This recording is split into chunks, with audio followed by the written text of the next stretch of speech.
Hey everyone, what's up? Welcome to another Thoughts video from the Simulation team. I'm Alan Sakian. I'm going to be talking to you about Kanye West and our thoughts on Kanye West. So as we start, we're going to flip over our handy 15-minute timer. It's going to help us keep track of time.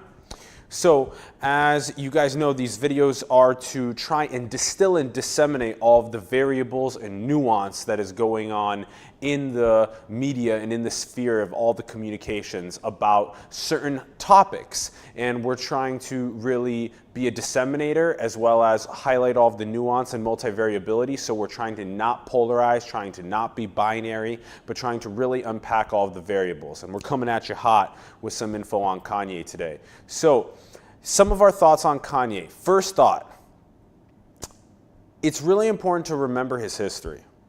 Kanye is 40 now. Kanye is one of the best rappers of all time.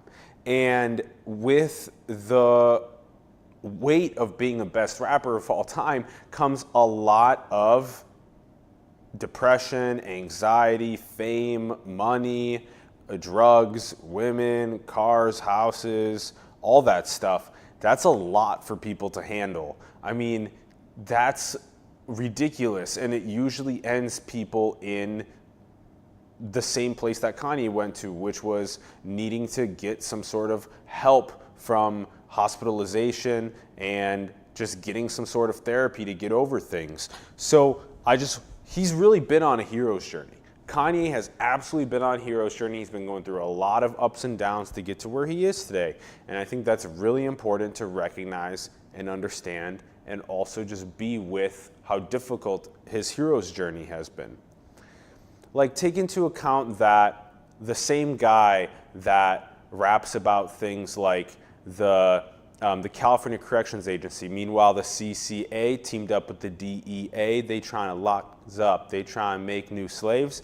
That line right there is talking about the Corporate Corrections of America teaming up with the DEA and locking up more black people because of recidivism, and they're going a lot to marijuana related crimes, and that's just a revolving door of nonsense. And that's it's for-profit prison systems. So Kanye has some really good lyrics throughout his music. So for those that have, not that much respect for what he says, I mean, he's got a lot of good lyrics in his music. He also definitely still talks about some of the same kind of like money, women, jewelry, drugs, cars, etc. And at the same time, those things are a little bit less meaningful. There's something good about really striving to attain goals of things that you want to achieve, but at the same time, materialism, conspicuous consumption, and escapism are not, they don't cause self-actualization. So just to highlight on his music, there's been some really good stuff coming from his music over the years as well. So now with all of this fame that's come up, and I really hope that he and Jay-Z make Watch the Throne 2. I think some of you guys know that about where I stand. I really want to see Watch the Throne 2 come out. So as he's evolved through his ups and downs of the hero's journey, he's had crazy things happen to him, like what happened in Paris with Kim Kardashian getting robbed. First of all, the fact that he and Kim became a power couple is very interesting. There's just some sort of a dynamic of power there that is fascinating, just like Jay-Z and Beyonce and a bunch of other power couples across the planet. That's an interesting thing that happens, especially in India. We were recently hearing about one of our friends that was getting set up to become married to a man so that her mom could get a house from the man's family. As in, the man's family was going to buy her mom a house, and she was supposed to marry the guy for that. And so there's all these weird power couple dynamics that go around the earth, and arranged marriages and things like that. So it's kind of a crazy dynamic in the first place. And then, so be happy for your freedoms. And so when you do end up marrying somebody else that's really wealthy and famous, you're almost inevitably going to complicate your life further with that, and then also complicate the life of your children with that as well. Who knows, that might be better for your kids' clout. It might be better for their future to marry, for you to marry somebody in a position of power. So I find that to be very interesting that even happened. And then Kanye wasn't there when Kim Kardashian got robbed for her jewelry. And then Kanye said that he stopped carrying around jewelry in his house. There's no jewelry or expensive things in areas where his kids are now, which is it's traumatic. It's traumatic to experience that, and it's traumatic to experience that for his wife as well, for their safety. So there was also another time that he said that he was at the hospital and that he had his friends escorted away from him by the hospital staff, and then he was just with only the hospital staff, and he thought he was going to die. He thought they were going to kill him. And I know that seems like an anxious and paranoid thought, but at the same time, isn't that so true though, when there's no one that you know around you anymore, and at any point someone can inject you with whatever to cause your heart to stop? I mean, that's because of money, because somebody's trying to kill you for money so that you can die, so they can make money, because you're competition with them. So it's especially with all the things that have happened to him in the past, like that's a really touching story for me. For me, I really feel for him throughout all of his lows, as he's gotten back up and ridden on these highs to make the life of Pablo and now to help produce Daytona. So and this is an interesting point. This is why he goes to Wyoming. He went to Utah as well. But basically, they have their production now. I don't know how much of it exactly is happening in Wyoming and Jackson Hole, but I think that this is really interesting, is that wealthier humans are starting. I know Sun Valley, Idaho is another place like this, but wealthier humans are starting to now get like second homes or even third homes or whatever in these like remote locations that are much further away from the metropolises in nature, so they can be connected to Earth, to Gaia, to Pachamama, to the energy of nature, and not to the energy of like concrete and computers and cubicles and stuff like that. So that's why they go out there to produce and to be distracted away from all of the crazy metropolis, social media, internet, entertainment stuff. So they can go there and just produce beats and produce songs. And so I think that's one of the reasons why they're doing that, is because it's therapeutic to get away from that and get into nature. So that's something that, that we practice here, is we go out into nature. We aim for at least like once a week to go out and connect to the earth like that, whether it be oceans or redwood trees and hiking or wherever it ends up being. So that actually ends up stirring up a lot of creative potential. So I don't know how many of you guys have gotten the chance to hear Daytona yet. I recommend going and listening to it. There's some powerful lyrics in there, but a lot of what I really like about Daytona is the beats. I really, really like the beats a lot. The beats that were produced there are really good beats. In my opinion, I like them a lot. And so go check that out, because it was recently dropped. It's Pusha T's album, and I think Ye produced a good amount of the beats, if not all of them. I don't know exactly. So Ye also is talking about, and so this is Kanye. Kanye is also Ye or Yeezy. So for future reference, I think most of you know that. So Ye was also talking about strategy and thoughts versus feelings. I thought this was really interesting. So Ye's coming from a place of the heart, right? And he's talking about heart energy versus the thinking, the strategizing. He's like, everyone's trying to move shit around and be like pawns in each other's puzzles, or kings or queens and controlling pawns and like moving money around and doing business and stuff. And that's a lot of the ego and the strategizing and thinking talking. But when we take a break and we dip into our hearts, we really start feeling. And when we feel, we understand the other person's a human, and that we're not here to just monetize and capitalize on other people, but we're here to feel their hearts and to be with them, to be this divinity that we were given to be in the cosmos. And we say this a lot, but the fact that your mom and dad and their mom and dad and their mom and dad and their mom and dad and their mom and dad all screwed, all fucked, and had sperm and an egg meet and be grown inside of themselves in order to birth the next generation and birth the next generation and birth the next generation, that those gestations over and over again produced you. And every human is that divine being, but it's quelched. The aperture of divinity is closed. Our signal connection to divinity, it's closed by culture. And so Ye has had his closed, like hero's journey, closed and opened and closed and opened. And so I think that by talking about strategy and feeling, strategy versus feeling, I think he's really opening up a new way of thinking for a lot of people because he's coming from him. He's got a lot of people that listen to him. So his hero's journey is also really interesting because he talks a lot about making it and being pure. And so I think this is really interesting because, you know, even Ron has talked to me about this in the past. A lot of people have talked to me about this, and I've been analyzing this in a lot of people as well.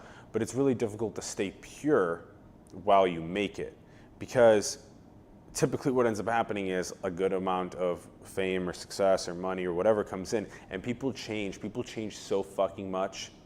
That's why I'm very clear when I talk to you guys about not wanting to buy any watches, not wanting to buy any diamonds, not wanting to buy any jewelry. I don't want any boats, no planes, no cars. I just want to rent shit and just use it just for the time being to like go from point A to point B. No renting jewelry. We don't need that shit. Or watches, like we don't need that shit. That's fancy shit's unnecessary. You know, what's more necessary is increasing our impact, and we talk about that a lot. And so that's where like Kanye and I kind of, you know, we separate off, because not only on like that conspicuous consumption side of things, but this new clothing line, Yeezy, I'm not really as big of a fan of having like a multi-billion-dollar clothing line that sells. I don't know how. I'm not exactly sure about how much his costs are for producing a shirt or a sweater or whatever, and whatever is on it, and people find profound or whatever. You know, hopefully we can do something like that. But again, a lot of what our clothing has said in the past is like, are we in a computer simulation, or who will teach robots ethics? Like the idea is just to provoke thought and to keep things kind of on the cheaper side of things so more people can afford them and wear them. So I hope it's not some like Louis Vuitton, like $100 white t-shirt thing. So I wonder if it's true that people that make money can be pure, because that's a really important thing to think about. Making money and staying pure, making impact and staying pure. So that way your ego doesn't go and get way too ahead of you, but you can stay calm and you can stay humble and you can continue making impact without letting your ego get ahead of you, and just stay pure.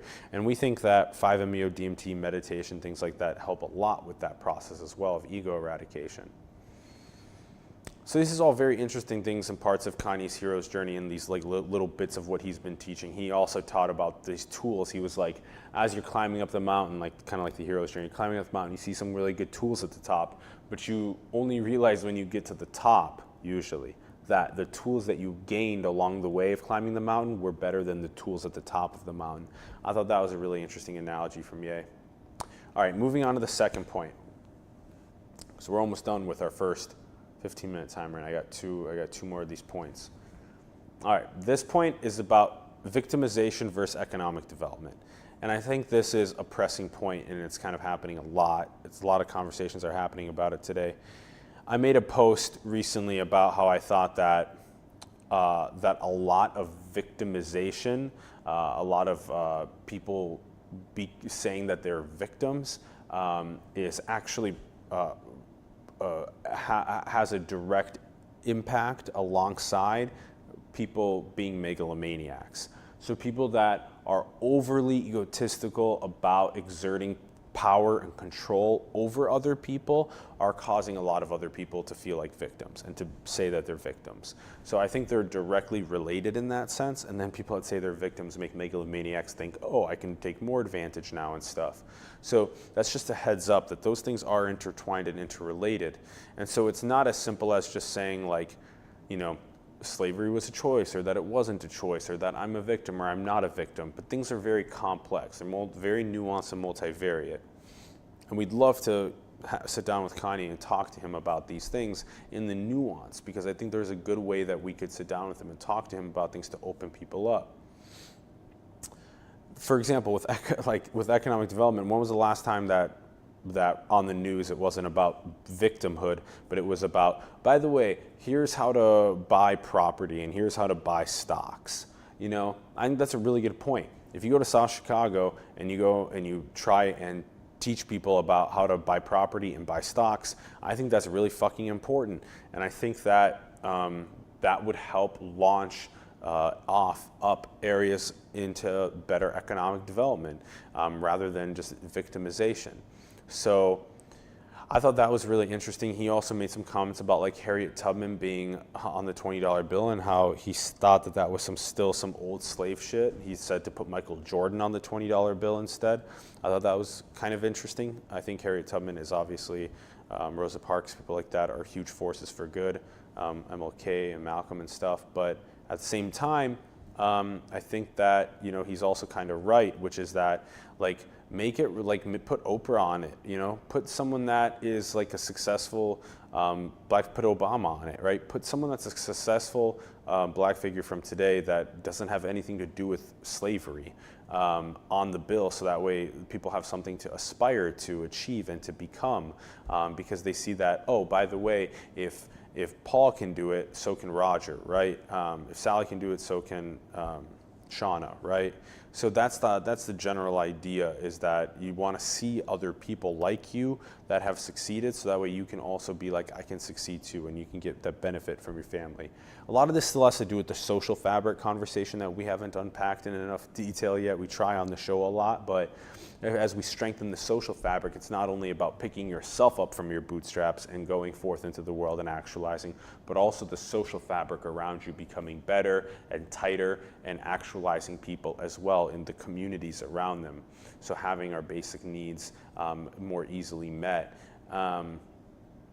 So Ye said that he wants to become the greatest real estate developer of all time, and he wants to build cities, which I find interesting. I wonder what Ye's cities will be like, and that the fact that he wants to build real estate. Again, you already know me. I'm not sure about real estate. I think a lot of people are going to be renting for a really long time, and I think that has to do with the fact that people don't want to own. They don't want to have 20-year, 30-year mortgages on things. So, and I think that the future is going to be a lot different with like location agnosticism. Like people are going to want to just like travel and move to different places sometimes, but people will want homes, and you know, it'll be complicated, but it'll be interesting what exactly it's going to have with the housing market. So I don't know if you guys heard his song Lift Yourself, right? Lift yourself, get up on your feet. Get yourself up on your feet, let's get it on. Lift yourself up on your feet, let's get it on. Right, and so like that is kind of like that, lift yourself and then also build a better social fabric. And like confidence is a crucial part of that, right? We need to have a lot of confidence moving forward in order to be able to actualize. You know, he brought up, 15-minute timer, flipping back over.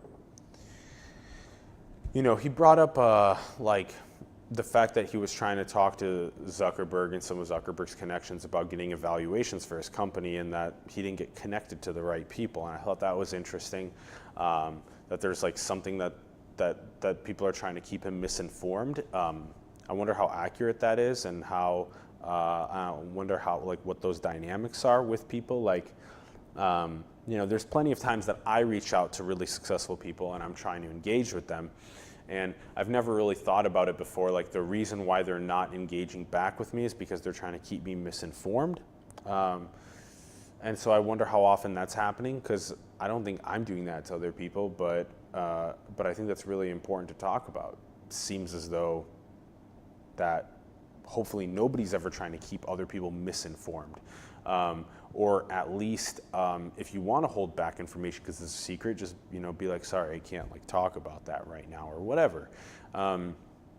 So he's, you know, he and I are similar in the sense, Kanye and I are similar in the sense that we're trying to learn as much as possible about the world. And so he has other people that he delegates to learn things. So I wonder if he has people learning about blockchain and about quantum computing and about all these different crazy industries that are emerging. So I thought this was interesting about artists and scientists need a gateway drug to business. So like he was talking about artists. He's like, artists get managers, and then artists get this manager, that manager, that manager. So the artist stays very misinformed about all these things, and they can get taken advantage of. So the artist never has like an IPO, right? And so Ye was talking about the importance of having an artist build up their own brand and learn about these different things that managers do, so that way they don't have to get taken advantage of, that they can figure out how to do it, a lot of it themselves, and they can be up to at least intellectual conversation about these things. And again, a lot of people are trying to strategize on them rather than have feelings connecting each other. And so like imagine if scientists and artists had a gateway to business. And so that's a really important thing. Like we have friends at Indie Bio, and I mentor there, is that having scientists turn into entrepreneurs is really important. Same thing with artists turn into entrepreneurs on sites like Patreon, like what we do. So I thought this was really cool as well. It was this idea that music and boxing has made more people retarded than rich. And at first when I heard that, I was like, that's probably true, right? That more people are retarded than rich because they focus too much of their time on these lyrics that are meaningless, or they're focusing too much time on getting their brain smashed and stuff. And there's so few in artists and so few in boxers that actually make it to people that make money, that make like really good money. So I thought that was a really interesting phrase. He also talked about how Obama is the Jackie Robinson of politics, because he didn't talk about racism every single moment that he had. And Ye's relationship with Obama is a little bit strange for a different time, but the fact that Obama never talked about like racism at every single time that he had the ability to. He was focused on not talking about racism and not making that like some massive deal and telling people that they're victims to racism, but rather how can we get people to think that about economic empowerment, economic development, but also tighten that social fabric so there is less racism as well. Absolutely. All right.